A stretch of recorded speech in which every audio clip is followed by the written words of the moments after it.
Hi, I'm Andy from Textonic, and today I'm going to be discussing abusive relationships. I'm especially going to be focusing on the mental and emotional side of abusive relationships. I'm going to run through a few warning signs to give you an idea of whether you think you are in an abusive relationship. Sometimes people do have a feeling that things are not well and that they're not in a healthy relationship, so I will be going through the signs, and I'd like to emphasize that these signs on their own are not always definitely indicative of an abusive relationship, but they do give you an idea of what to look for. And if you feel that you are, I will be giving contact details at the end of this for you to contact me, or possibly a charity in your area or something like that. But you need to get help if you feel that you are in an abusive relationship. One of the first things is somebody who's quite controlling. This could be that they keep money from you, or they do not allow you to have easy access to a joint bank account. It is a form of control, and if you especially have to go and ask all the time for money for this and for that, it's not a good thing, and it can be quite demeaning. If you're in an equal relationship with somebody, they should treat you as an equal partner and trust you with money. So that's a definite one to look out for. The other way that they can be controlling is with your time. They want you to be with them all the time. They want to know where you are all the time. They control your time. They want you to be with them. They don't like you spending time with other people or having other interests. Another way that they can do is to show concern. If they're showing concern, this could be genuine, but it can also be, I worry about you when you go there or when you see that person. And it's veiled in this caring attitude, but actually it is a form of control. Another warning sign is jealousy, possessiveness. If you find that this person doesn't trust you, even though you've done nothing not to gain their trust, nothing to make them suspicious, then you should be worried, because this is something that's not generally going to get better in the relationship. So if they want to know where you are, they don't like you having male friends, they just don't trust you, they check your phone, they check your emails, it's not a good sign. They could also be very critical of you. Quite moody as well is a good indicator.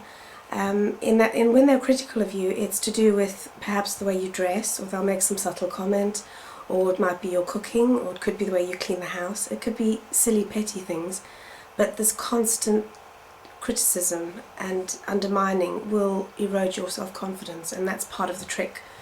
So be aware when they are putting you down. A supportive, loving partner in a healthy relationship will want to boost you and make you feel good about yourself, bring out the best in you, not put you down and make themselves feel better.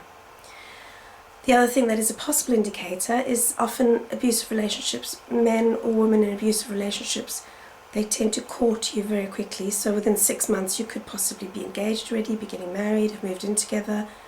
And again, I'm saying that sometimes people are just really in love and that's what happens, but the pattern seems to be with abusive people that they want to rush in there, gain your trust, and then the manipulation starts.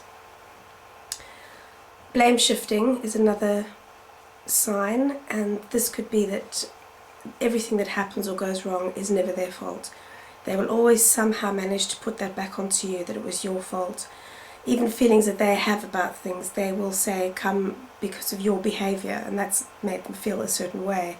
So everything seems to come externally to them. It doesn't ever seem to come from within them. And it can be hard to get them to actually admit to any of their faults. Unrealistic expectations. Again, they want you to be perfect. They want you to meet all their needs. It's all about them and their needs, and that can leave you feeling really emotionally drained because your needs are always on the back burner and they just don't seem to really feature. Hypersensitivity is another possible sign. People who are in abusive relationships or who abuse other people emotionally and mentally tend to have quite a low self-esteem, and this is how they make themselves feel better about themselves, by criticizing other people, putting other people down, and the control thing helps them to feel superior.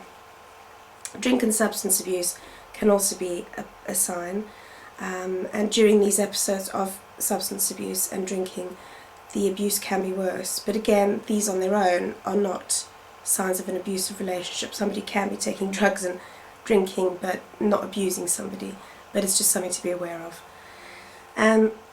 In conclusion, I'd like to say that if you feel you are in an abusive relationship or you're not sure, just read up a little bit more on it, or you can contact me.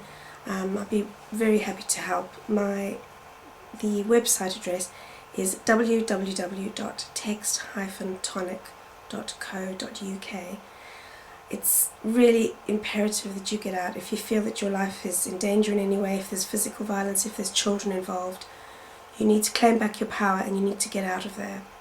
It's not going to change, it's not going to get better, and men can go into therapy, but even then it does take a lot of hard work and a long time before things can get better. If you're interested in finding out a little bit more, there's a fantastic book by an author called Lundy Bancroft, and the title of the book is called Why Does He Do That? And it's one of the best books I've ever read. It's fantastic, and it'll give you a lot of insight and make you feel less alone in what you're going through. Again, please do something. Life's too short. You've only got one life. Make the most of it. Thank you.